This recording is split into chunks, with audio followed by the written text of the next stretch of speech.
Hi friends, అందరూ ఎలా ఉన్నారు? మనం ఈ వీడియోలో హనుమాన్ మూవీ గురించి క్రేజీ అప్డేట్ని తెలుసుకోబోతున్నాం. మరి లేట్ చేయకుండా వీడియోలోకి వెళ్ళిపోదామా? ఈ ఏడాది సంక్రాంతి విన్నర్గా హనుమాన్ చిత్రం నిలిచిన సంగతి తెలిసిందే. 40 కోట్ల బడ్జెట్తో తెరకెక్కిన ఈ చిత్రం ఏకంగా 300 కోట్ల పైగా వసూలు సాధించింది. తేజ సజ్జయ్ హీరోగా దర్శకుడు ప్రశాంత్ వర్మ తెరకెక్కించిన ఈ చిత్రం బాక్సాఫీస్ను షేక్ చేసింది. తక్కువ బడ్జెట్లో ఇంత హై క్వాలిటీలో ఇంత విజువల్స్ ఎలా సాధ్యమని ప్రేక్షకులు సైతం ఆశ్చర్యపోయారు. మరోవైపు ఈ చిత్రానికి సీక్వెల్ ఉంటుందని ప్రశాంత్ వర్మ ఇప్పటికే ప్రకటించిన సంగతి తెలిసిందే.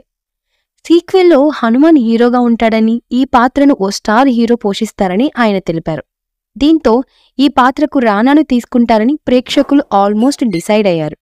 అయితే ఈ పాత్రకు కన్నడ స్టార్ హీరో అయిన యష్ని తీసుకోవాలని ప్రశాంత్ వర్మ భావిస్తున్నారని తాజా సమాచారం.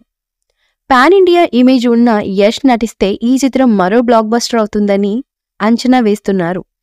వచ్చే ఏడాది సీక్వెల్లో విడుదలవుతుందని ప్రశాంత్ వర్మ తెలిపారు. ఈ మూవీపై మీ అభిప్రాయాన్ని కమెంట్ బాక్స్లో తెలియజేయండి. ఈ వీడియో మీకు నచ్చినట్లయితే లైక్ చేయండి, షేర్ చేయండి, కమెంట్ చేయండి. మరిన్ని అప్డేట్ కోసం మన ఛానల్ని సబ్స్క్రైబ్ చేసుకోండి. అలాగే పక్కనున్న గంట సింబల్ని గట్టిగా నొక్కేయండి.